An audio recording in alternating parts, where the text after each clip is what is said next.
Facilities are great, and particularly for the technique that I predominantly use, which is polymer photogravure.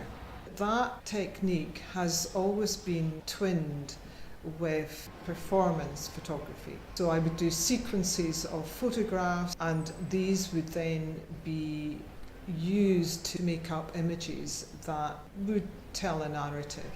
During lockdown, I spent a lot of time with an iPad and doing digital drawing.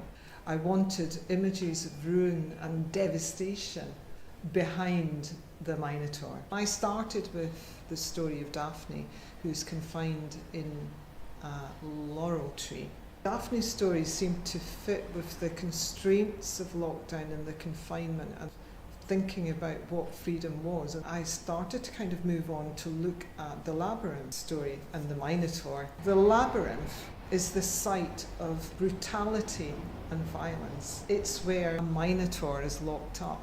These two aspects suddenly became much more prescient when the war in Ukraine started. What was about exploring that labyrinth suddenly became about how to express what was going on in Ukraine. The more I thought about it, the more I thought that the Minotaur is a victim and a perpetrator.